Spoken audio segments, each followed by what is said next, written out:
തോക്ക് ചൂണ്ടിയെന്ന പേരിൽ തനിക്കെതിരെ ഉയർന്ന വ്യാജ പരാതിയിൽ പുതിയ അന്വേഷണം വേണമെന്ന ആവശ്യവുമായി പാലായിലെ വ്യാപാരിയായ ടോമി കുറ്റിയാങ്കൽ.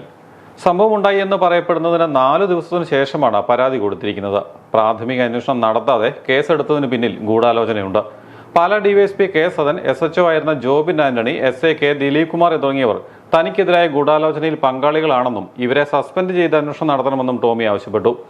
എന്റെ പേരിൽ തോക്ക് ചൂണ്ടിയെടുത്ത് എന്ന് പറയുന്ന വ്യാജ കേസ് പുതിയൊരു ടീമിനെ വെച്ച് അന്വേഷിക്കണം, ഇൻവെസ്റ്റിഗേഷൻ നടത്തണം. രണ്ടാമത്തെ ആവശ്യം, ഈ കേസുമായി ബന്ധപ്പെട്ട SP കാർത്തിക് അന്ന് കോട്ടയം പോലീസ് സൂപ്രണ്ടായിരുന്നു. അദ്ദേഹം ഇപ്പം ട്രിവാൻഡ്രം സിറ്റി പോലീസ് കമ്മീഷണറാണ്, ലോ ആൻഡ് ഓർഡർ. അദ്ദേഹത്തിന് ഇപ്പം അദ്ദേഹം DIG കൂടെ. അദ്ദേഹത്തിന്റെ പ്രവർത്തനങ്ങൾ അന്വേഷിക്കണം. മറ്റൊരു വ്യക്തി കേസുമായി ബന്ധപ്പെട്ട് എനിക്ക് വേണ്ടി ഗൂഢാലോചനയിൽ പങ്കെടുത്തത് വിഘ്നേശ്വരി IAS. വിഘ്നേശ്വരി IAS അതിന് കോട്ടയത്തിന് ശേഷം ഇടുക്കിക്ക് പോയി. ഇടുക്കിയിൽ നിന്നും ഇപ്പോൾ അഗ്രികൾച്ചറിന്റെ അണ്ടർ സെക്രട്ടറി ആയിട്ടിരിക്കുന്നു എന്ന് ഞാൻ മനസ്സിലാക്കുന്നു. മറ്റൊരാൾ എന്ന് പറയുന്നത് ഇപ്പോൾ ഇരിക്കുന്ന പാലാ DYSP കെ സദൻ. ഈ കേസിൽ വലിയ താല്പര്യം എനിക്കെതിരെ എടുത്തതായിട്ട് ഞാൻ മനസ്സിലാക്കുന്നു. അദ്ദേഹത്തെ സസ്പെൻഡ് ചെയ്തുകൊണ്ട് ഈ കേസിന് അന്വേഷിക്കണമെന്നാണ് എൻ്റെ ആവശ്യം.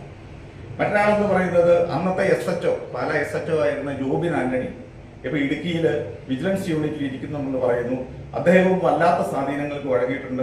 അദ്ദേഹത്തെയും സസ്പെൻഡ് ചെയ്യണം എന്നാണ് എൻ്റെ ആവശ്യം. പോലീസ് പരാതി കൊടുക്കുന്നത് 13/2.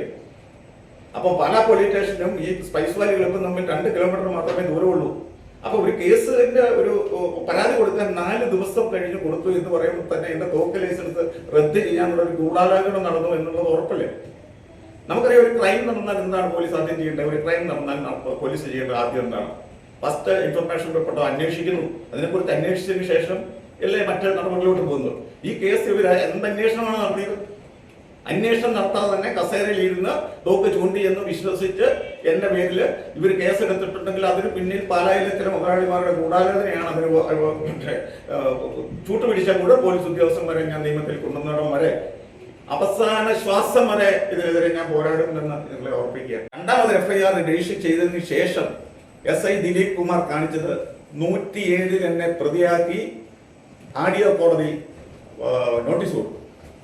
പണ്ട് കാലത്ത് ഇപ്പൊ BNS ആക്ടാണ്. പണ്ട് കാലത്താണ് 107 പ്രതിയാവുക എന്ന് പറഞ്ഞാൽ ഏറ്റവും വലിയ ഗുണ്ടേനെയാണ് പ്രതിയാക്കുന്നത്. അങ്ങനെ 107 എന്നെ പ്രതിയാക്കി മറ്റേ ആഡിയോ കോടതിയിൽ നോട്ടീസ് കൊടുത്തു. ഇതിനെതിരെ ഞാൻ ഹൈക്കോടതിയെ സമീപിച്ചു. ഹൈക്കോടതി പോലും പറഞ്ഞു, ഇത് എന്ത് 35 വർഷമായി ബിസിനസ് ചെയ്യുന്ന ഒരു വ്യാപാരി, ആകപ്പാടെ ഒരു കേസ്, ഇദ്ദേഹത്തിനെതിരെ 107 എടുക്കാൻ എന്തിത്?